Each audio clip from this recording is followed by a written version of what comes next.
Who's there?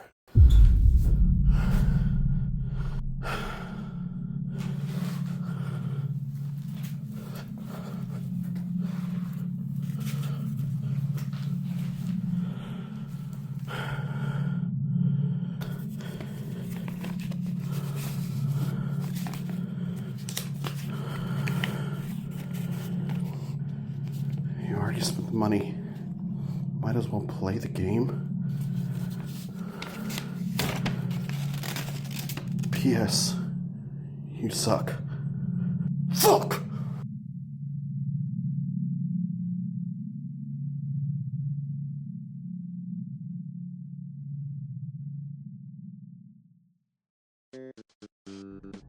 Hey everybody, welcome to the studio. It's your old pal, PD Beetlejuice.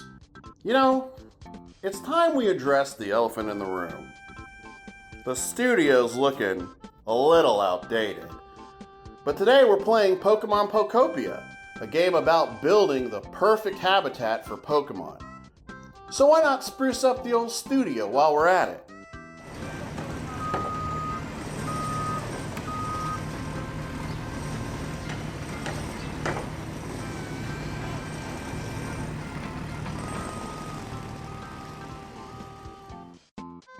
I'll never forget where I was when I first heard the news. Second period Spanish. One of my classmates returned from a bathroom break, pale as a ghost. When he locked eyes with our teacher, he froze. He was trying to speak, but the words buckled under the weight of what he had to say. "What's wrong?" our teacher asked. "Are you okay?" His lip trembled. Tears welled in his eyes as dread overtook him. I just saw it on the news." His face twisted with grief. The world as we knew it was about to change. A new Pokemon game's just released. And it's the highest rated Pokemon game of all time according to Metacritic. Hold up. That was 9/11. The day America changed.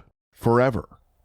The day Nickelback released their smash hit third album, Silver Side Up. The reality is, the first time I saw the reviews for Pokémon Pokopia, I was on the shitter. Pokémon Pokopia?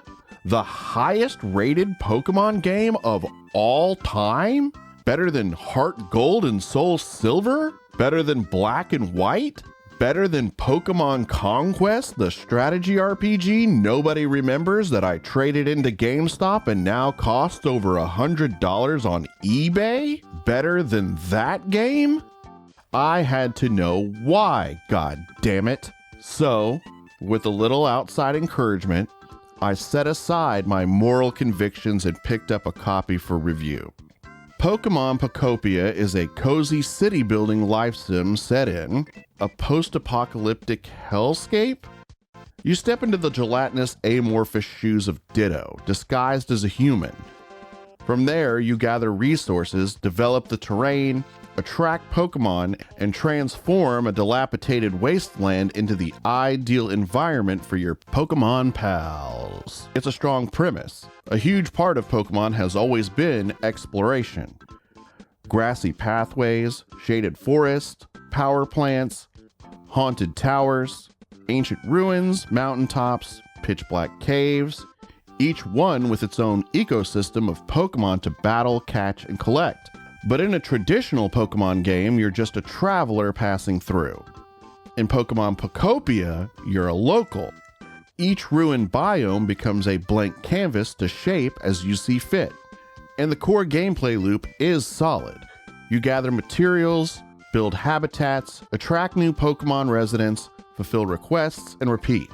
And little by little, you bring order from chaos. The world is divided into distinct zones, each with its own Pokemon, objectives, and visual identity. And to the game's credit, there's always something to build, someone to help, or some broken corner of the world to rebuild. On the technical side, Pokopia runs smoothly and pairs clean visuals with a cohesive art direction. It's not a technical powerhouse, but compared to some recent Pokemon games, marred by ugly visuals and poor performance, Pokopia feels far more soundly constructed. You know, I can see why the game resonated with so many people. I guess you could say it has a lot of curb appeal. But before you put down that down payment, you should probably get a proper inspection. It's only after you spend a little time down in the crawl space inspecting the ductwork that the game's flaws start to become apparent. The quests get repetitive, the Pokémon feel a little one-dimensional, and the plot starts to feel like a glorified run to the hardware store. The gameplay loop never really evolves. Most Pokémon habitats boil down to placing a few patches of grass next to the right object. Eventually, each biome starts to feel like it was built from the same blueprint, just with different shades of paint. But the biggest structural flaw is the real-world timer system. Some dickhead thought it was a good idea to lock progress behind a time gate. Collect enough materials to rebuild the local Pokemon Center, and it takes a full real-world day to finish. Of course, you can bypass these timers entirely with no consequence by manually setting your system clock forward a day, but that raises the obvious question: why include the mechanic at all if it's that trivial to bypass, to milk the clock? And that's the frustrating thing about Pokopia. It borrows some of the best ideas from the cozy life sim genre, but also a lot of the worst.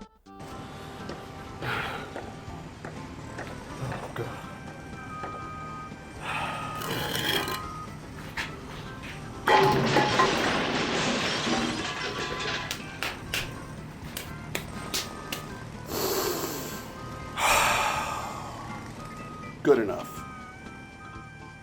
The biggest problem with Pokopia isn't what the game does, it's what it doesn't do. Pokémon Pokopia teases one of the strongest premises a Pokémon spin-off has ever had. At the heart of Pokémon is the relationship between people and Pokémon, not just as trainers and battle partners, but as companions sharing the same world. For decades, we've mostly explored that relationship from the human side. Pokopia had the chance to flip that dynamic, but it never fully capitalizes on the shift in perspective. By removing humans from the equation, Pokemon Pokopia had the opportunity to explore who the Pokemon actually are. Not as pets, not as combatants, but as living beings with their own needs, personalities, relationships, and place in the world. It's a devastating missed opportunity. Your interactions with the Pokemon in Pokopia never dig beneath the surface. They're almost entirely transactional. They give you requests, you complete them, they move in, maybe you assign them a chore. And that's as deep as the relationship gets. It's bullshit. Even worse, the strategic battle system Pokemon is known for is entirely absent, which is fine for a cozy life sim, but there's nothing meaningful to replace it. Absolutely nothing is at stake. Once a Pokemon moves into your town, they will never leave, even if you destroy their habitat. They will only ever be happy or less happy. And that's the problem. Pokémon Pokopia doesn't fail because it's a bad game that should have been good. It fails because it's a good game that should have been amazing. A competent but underwhelming cozy life sim masquerading as the Pokémon life sim it could have been. Like a Ditto pretending to be human, it's all a facade. I know it sounds harsh, but that's only because I think the Pokemon franchise can live up to a higher standard. I still enjoyed Pokopia, but I can't help but think about the game it could have been. But it did help me find the motivation to get the studio whipped up into tip-top shape. Speaking of which, time for the big reveal.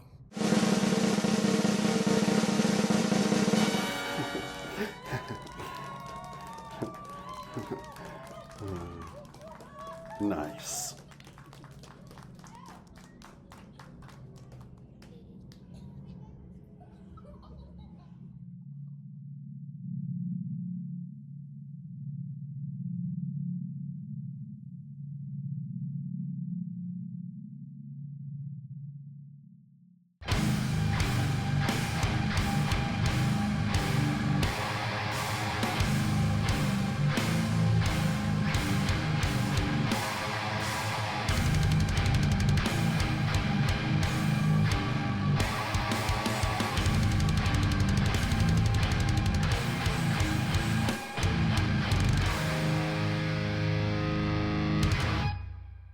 I am a robot.